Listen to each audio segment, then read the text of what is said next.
ಎಷ್ಟು ದಿನ ಓಡಿದೆ, ಎಷ್ಟು ಆದಾಯ ಬಂದಿದೆ ಅನ್ನೋದರ ಕುರಿತು ಮಾಹಿತಿ ಥಿಯೇಟರ್ಗಳ ಮಾಲೀಕರಿಂದಲೇ ಮಾಹಿತಿಯನ್ನ ಪಡೆದಿದ್ದಾರೆ ಜಿಎಸ್ಟಿ ಅಧಿಕಾರಿಗಳು. ಆದರೆ ಸಿನಿಮಾ ನಿರ್ಮಾಪಕರು, ವಿತರಕರು ನೀಡಿದ್ದ ಮಾಹಿತಿಗೂ ವ್ಯತ್ಯಾಸ ಇದೆ ಅನ್ನುವಂತಹ ಅಪ್ಡೇಟ್ ಸಿಗ್ತಾ ಇದೆ. ಸಂಭಾವನೆ ಹೆಸರಲ್ಲಿ ವಿಲಾಗಳನ್ನ, ಫ್ಲಾಟ್ಗಳನ್ನ ಈ ನಟರು ಪಡ್ಕೊಳ್ತಾ ಇದ್ದಾರೆ. ಇದು ಕೂಡ ಐಟಿ ರೇಡ್ಗೆ ಕಾರಣವಾಗಿದೆ. ಅಂದ್ರೆ ಟೋಟಲಿ ಸರಿಯಾಗಿ ತೆರಿಗೆ ಕಟ್ತಾ ಇಲ್ಲ ಅನ್ನುವಂತಹ ಆರೋಪ ಇದೆ.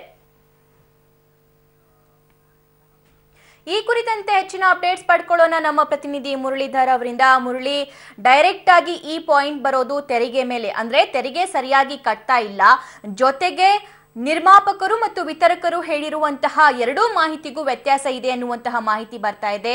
ಏನಿದೆ ಈ ಕುರಿತಂತೆ ಅಪ್ಡೇಟ್ಸ್?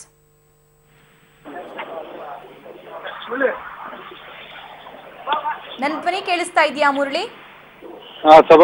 ಪ್ರಶ್ನೆ.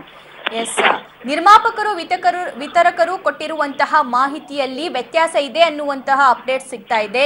ಏನಿದೆ ಈ ಕುರಿತಂತೆ ಮಾಹಿತಿ?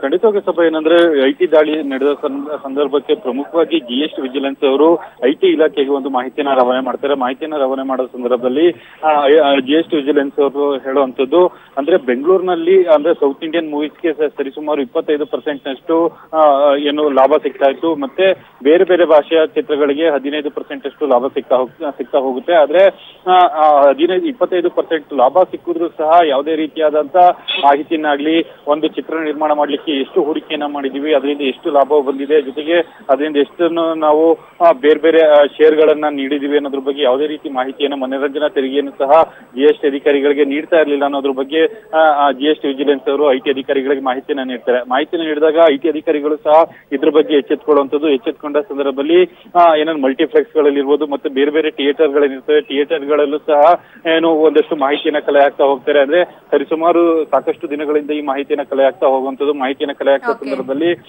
ಎಷ್ಟು ಲಾಭವನ್ನು ಪಡೆದು ಮತ್ತು ಎಷ್ಟು ತೆರಿಗೆಯನ್ನ ಕಟ್ಟಿದ್ದಾರೆ ಅನ್ನೋದ್ರ ಬಗ್ಗೆ ಮಾಹಿತಿಯನ್ನ ಪಡೆದು ದಾಳಿಯನ್ನ ನಡೆಸಿರುವಂತದ್ದು. ಸಭಾ.